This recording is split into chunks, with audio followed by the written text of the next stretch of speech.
think God truly took his time to bring you to this earth, keep in mind, he made space for you to think, oh yeah, God just created me to suffer, or like, yeah, suffering is normal, this is normal. No, your mindset is not normal.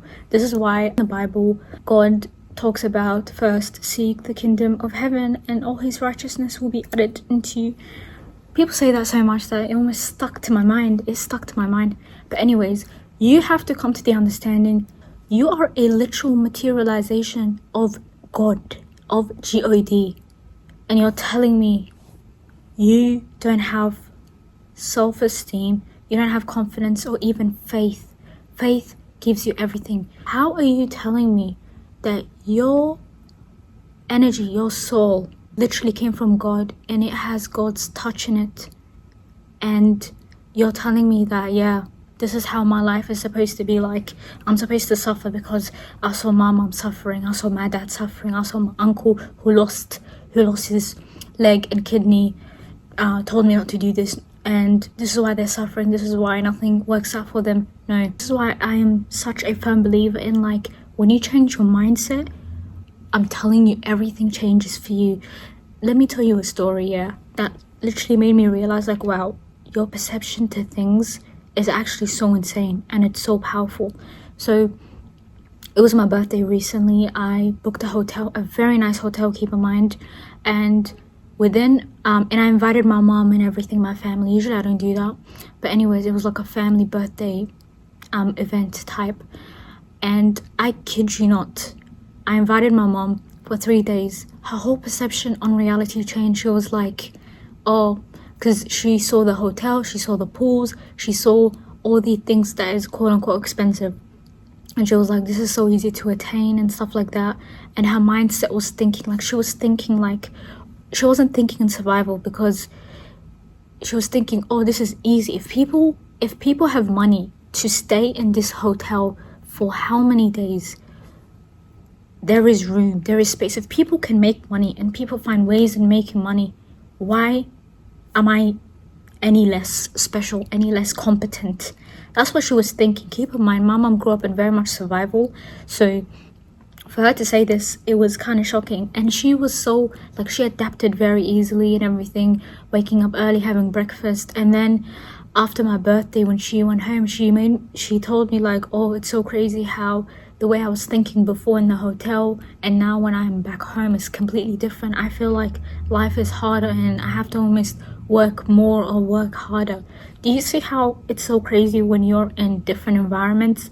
Your perception on attaining things or whatever changes completely. This is why I am so for go to hotels, go to cafes, have breakfast in areas to have wealthy people, be surrounded by wealthy people. Literally go to a cafe at a hotel that is so expensive in your city. Go there, you'll be so surprised. Like, literally study or take your laptop, put yourself in those environments. But trust me, it expands your mind. It shows you, okay, cool, if there's like, I don't know, 20 people can book a hotel that is like $2,000 for three nights, and those 20 people are different and they don't know me and I don't know them. What makes me any different? Obviously they know things that I don't know. This is why your mindset is your biggest fucking asset. As long as you have your mind, as long as you're healthy and you're functioning, you can make money. I'm being dead ass. I feel like right now, especially with the meta, meaning the way people make money, the formula of making money is much more easy. It's just about marketing yourself, knowing who to speak to. People make it so easy, especially through social media, because everyone literally meets each other through social media. If you don't get in with the meta, you're going to get lost with the source. So don't be one of those people who are like not attuned or are not aware of these things, because you don't want to be like, for example, my dad. This guy, quote unquote, by society would deem him successful, but this guy works a job that he doesn't like as a laborer, knowing he has a PhD, a master, and a bachelor, and a diploma.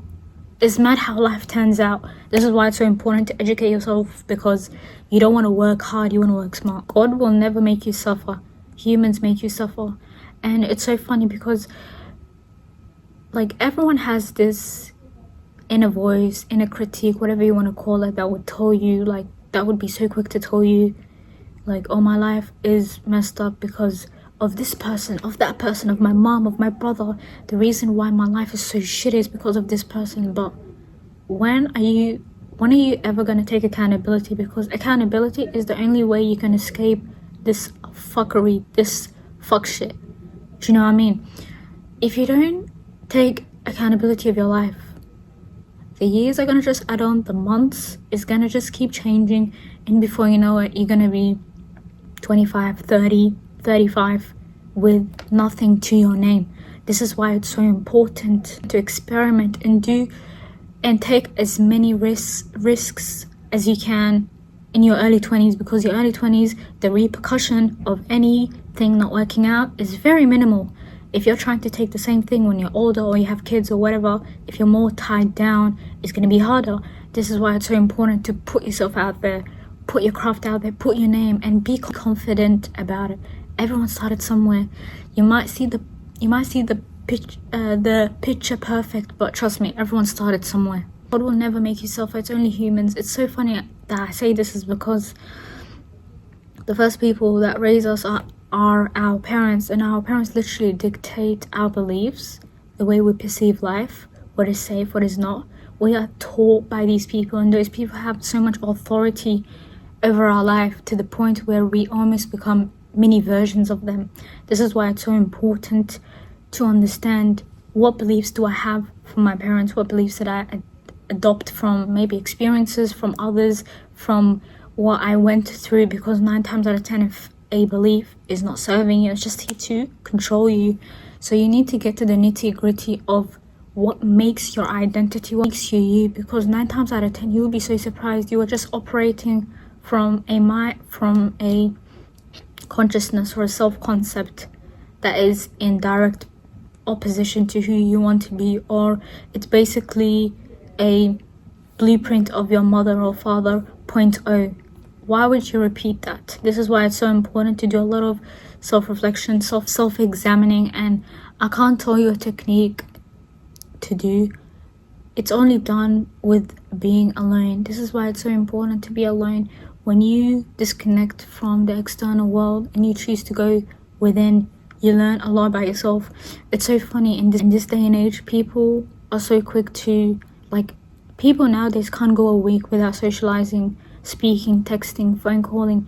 Do you know how crazy that is? You know, I know this might sound extreme, but I literally went 36 months without speaking to anyone, and it came from a place of my own choice, my own free will, but also it was like, bro, you need to go home to yourself. If you're noticing that you're catching L's on L's on L's, like life is giving you a big fat L, there is something that you're not learning, that God, the universe, is trying to teach you, but you're still being resistant. You're being stubborn as fuck. You're being like that nail that is like poking out. Like, hammer yourself in, pattern yourself, like check yourself.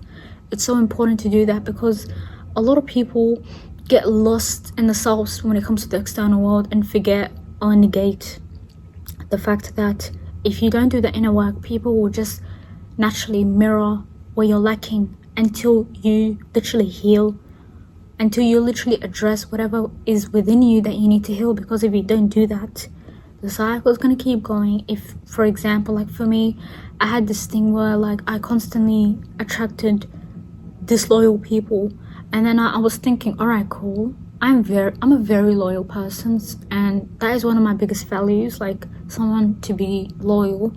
And it's so funny, I'm not trying to rant, but when I had Instagram back then, the last post that I ever posted was no disloyalty in my heart, whatever that is, something like that. It was a lyric from a song. And it's so funny how like God was trying to tell me like, yo, you keep catching L's on L's with these females, with these people.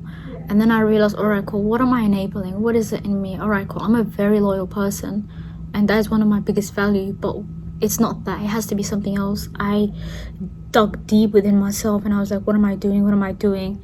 To the point where like I was like detached from myself, and I was like just consciously trying to be very honest, you know. I'm not trying to like sugarcoat shit. when it comes to myself. I'm trying to be raw and be like, yo, you need to change this about yourself so you don't attract similar people or similar situations that keep repeating, you know, different faces but the same energy. And then I realized, oh, I'm a chronic people pleaser. Where did I learn this from? Oh yeah, my parents that very much neglected themselves, and they were very much people pleasing, and I did that unconsciously, and I had no idea. All right, cool. If I am getting disloyal people, what am I doing to enable those people to be disloyal? Lack of boundaries. Boundaries, what is that? Non-existent. And just being people, like I would overdo things to the most. Like I had no business, for example, if I didn't have like that, I would give from a place of not having it. Like why would I put myself on the line to make someone else okay? They can literally go to someone else. But at that time I didn't think it like that. I was like, oh yeah, I'm just that good naive friend, like whatever you want, I'll have you times 100. But it's like there's limits to this. Like calm down. Obviously now I'm older and I'm more mature, but it just takes a shift in perspective. Like I can't believe I feel like the last 7 years of my life I've completely changed 180. I'm definitely not the same in terms of like the way I operate now. It's for the better. But it's mad when you reflect. Like I have so much grace for the younger version of me. Without her I wouldn't be who I am. And this is how you have to literally look at everything. Don't be ashamed, don't be guilty whether you treated people wrong, and sometimes you don't want to hold accountability for that, but forgive yourself. You were younger, you didn't know any better, and it's a-okay.